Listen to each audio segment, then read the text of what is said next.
Hello and welcome to today's weekly update, where we look at what were the most important stories in the cryptocurrency space this week. Our first story comes from CoinDesk, and it's all about Venezuela. So Venezuela's Maduro orders banks to adopt Petro currency. Venezuelan banks have been ordered to use the Petro, the Maduro government launched cryptocurrency, as a unit of account. Wire services AFP reported Tuesday that all financial information must be denominated in both the Bolivar, Venezuela's official currency, as well as the Petro, which was controversially unveiled in December. Maduro's government has claimed, without evidence, to have raised billions of dollars during the pre-sale earlier this year, despite pushback from opposition leaders in the country, as well as international critics, including the US government. Now, why do I think this is an important story? I believe that what goes on in Venezuela is desperately sad. It looks that by the end of the year they're probably hitting 1,000,000% of inflation. It's absolutely desperate situation for the people living there, and it's hard to imagine what a 1,000,000% of inflation looks like. It must be absolutely horrendous. However, from a cryptocurrency point of view, this is probably going to be the test case of real-world acceptance of cryptocurrency. Now, the Petro is obviously a government cryptocurrency, but I think Venezuela will really prove what's going to happen in and with cryptocurrencies. And I think a lot of governments will be watching Venezuela closely to see what happens. And I think for me, the big thing, it's something I sort of thought about for a while and deeply. It's, yes, okay, Bitcoin is volatile, but volatile compared to what? Bitcoin is not as volatile as 1,000,000% inflation. So from a cryptocurrency point of view, it'll be very interesting to see what happens in Venezuela. From a very much personal point of view, my heart really goes out to the people there. I can't imagine what it must be like having 1,000,000% of inflation. The money that you've saved up all your life just disappears in front of your eyes. And again, I think cryptocurrency will take a foothold in areas like Venezuela, simply because of the inflation that we're talking about. Now, the other interesting story, which sort of links nicely to this, is Reddit co-founder is bullish despite Bitcoin volatility. So this one's from Bitcoin magazine, and it says Reddit co-founder Alexis Ohanian has revealed his optimism about the future success of Bitcoin, despite the daily slump in price, in an interview with Yahoo Finance. He believes Bitcoin has the potential to be used as a store of value, especially in countries where fiat currencies are being devalued. So this links nicely to the previous story. Ohanian obviously has a big experience, and it says here he is no stranger to the cryptocurrency scene. Having co-founded Initialized Capital with his partner Gary Tan in 2011, Initialized Capital started out as a company investing in Y Combinator startups before it delved into cryptocurrencies as one of the earliest investors of digital asset platform Coinbase. So I think it's very... what he says I absolutely agree with, and it links to the previous stories. If your fiat currency is being devalued, things like Bitcoin could be a great store of value, and some of the other alternative coins could be a great way against that inflation, and then paying for things. Again, Ohanian says, as a store of value, there's some real traction with Bitcoin. And actually, as we're seeing in countries like Turkey that are having significant economic crisis, where people are losing faith in the Turkish lira, we're going to see money move over to Bitcoin, because as unstable as it is, it's actually a lot more stable for a lot of people than their own currency. So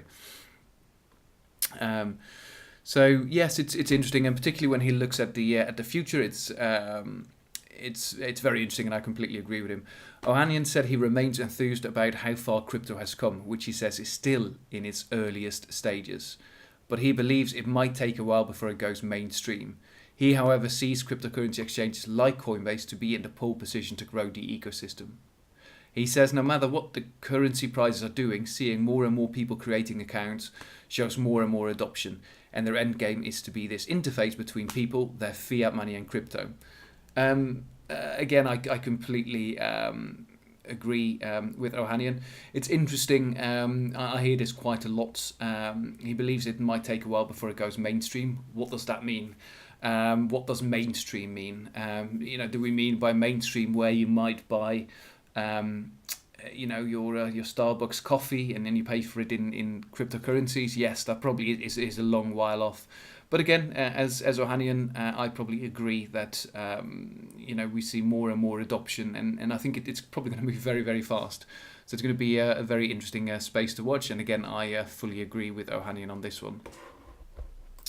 The other story of this week is what fascinates me is Lloyds of London makes a quiet entrance into the crypto insurance market, and this comes from CoinDesk. So Lloyds of London, the centuries-old insurance marketplace, is quietly providing cover against theft of cryptocurrencies. It was announced on Tuesday that Kingdom Trust, a qualified custodian of some 30 cryptocurrencies and tokens, is enhancing its safekeeping services with insurance cover for theft and loss due to natural disaster, courtesy of underwriters in the Lloyds market. Kingdom Trust, which came close to being purchased this year by BitGo, is a qualified custodian, which means it guards the private keys of troves of cryptocurrencies to a standard deemed acceptable to regulated financial institutions. And to me, that's last bit is key to regulated financial institutions. So essentially why I find this story so exciting is that for the first time we've got a well-respected insurance company who's been here for hundreds of years, and it's starting to move into the cryptocurrency space. Again, it's underwriting the security of cryptocurrencies, making it acceptable to regulated financial institutions. So for me, all of this points to wider acceptance of the wider industry. I think particularly with regulation, I know some diehard, cryptocurrency fans aren't keen of regulation, but I think if we want wider adoption and if we want to see cryptocurrencies go mainstream, we need regulations. And so I think for me, the thing that's interesting here is that a conservative business like insurance is actually getting involved in cryptocurrencies it's fascinating, and again shows to the wider take up. So again, Lloyd's, the insurance broker, starting to insure the security of cryptocurrencies, it can only aid wider adoption, and also it gives us that sort of peace of mind that actually if we have got cryptocurrencies invested, that at some stage we might have that regulated and secured as well, so we know that our investment doesn't get lost. Fascinating story, and again want to keep an eye on to see what's happening in the wider insurance market. Now finally, the other big one for me was this one again by CoinDesk. Australia poised to create national blockchain with IBM Tech. An Australian federal agency is developing a national blockchain that will allow businesses to carry out transactions based on smart legal contracts. The Commonwealth Scientific and Industrial Research Organisation said on Wednesday that its research arm, Data61, is working with law firm Herbert Smith Freehills and IBM to conduct a pilot for a new platform called the Australian National Blockchain. The technology is aimed to let businesses automate transactions based on predefined legal terms, designed to comply with Australian regulations coded into smart contracts on top of an IBM-powered blockchain. The scheme will set up smart contracts that have the ability to record external data sources, such as from the Internet of Things devices, and it can self-execute once specified conditions are met. For example, construction site sensors could record the time and date of a delivery of a load on the blockchain and trigger a smart contract between the construction company and the bank that would automatically notify the bank that terms have been met to provide payment on that load delivery, the agency explained in the announcement. The group said the pilot is expected to start by the end of 2018 and that it plans to invite regulators, banks, law firms and other businesses in the country to participate. Ultimately, it plans that Australian companies can join the network to harness its digitised contracts, swap data and confirm the authenticity and status of legal contracts. So what's fascinating to me here is both the use case. I mean, I'm a big fan and I've looked into the use of blockchain technology smart contracts, and I think particularly the sort of point here to IoT devices is fascinating. But the other big thing for me is the line where it says coded into smart contracts on top of an IBM powered blockchain network. Again, for me, IBM is a big proponent of Stellar, so I think there is a big sort of link there. So there's quite a few angles here. I find it quite exciting that we're starting to use blockchain technology and really starting to pilot it, with the backing of a federal agency. That we're combining disruptive technologies, blockchain technology and IoT, and smart contracts, and finally the angle of IBM and Stellar.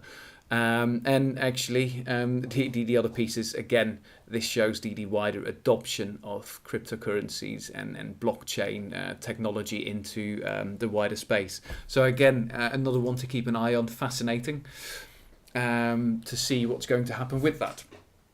So these are the sort of top stories that I found this week. Let me know if I've missed anything. Please leave a comment. Be keen to know what you think. Thank you.